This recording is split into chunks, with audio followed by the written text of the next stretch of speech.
wanted to bring us on to Nashville, David.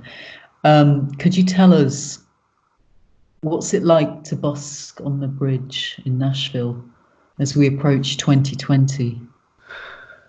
Yeah, that was something I'd always been fascinated to do since I went to Nashville the first time and thought about playing music on the street.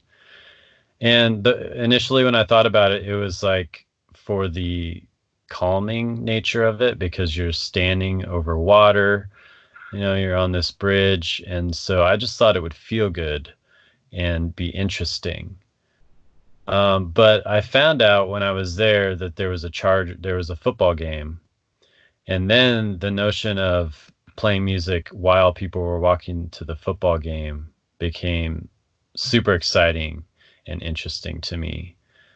So now I was sitting there playing music and just watching the people, just the sheer volume of people. And that's one of the things that I really enjoy about street performing is that it kind of allows you to just sit on the street and watch and process the environment in sort of a different way, oftentimes appreciating the buildings, because my own music kind of makes me happy like that, and it brings me to that, helps bring me to that space. So the people were just walking to this football game. It was like a wave, that was my perception, just this constant flux of people and this constant notion of like potential changes in the sort of collective energy of them that could happen based on little micro things. Like if it got too dense, if people get a little bit agitated, then that agitation can spread. And the fact that I'm participating in that conversation by potentially changing the energy upward by playing an energetic song or bringing it down by being super mellow. And then yeah, those were all really, and then this notion of myself feeling uncomfortable because of the amount of people that were just walking by on this bridge. There's no escape.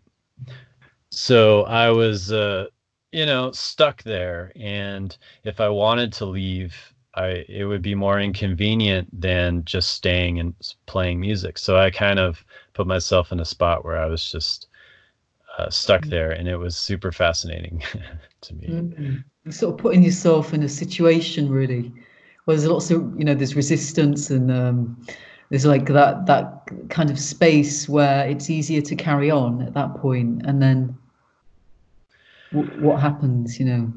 Yeah, this sort of emotional feeling of the crowd, basically. You're getting connected and tuned into that crowd, and the conflict of sometimes feeling like you don't want to participate anymore and you want to be separate from it, but you can't because you're stuck on the bridge.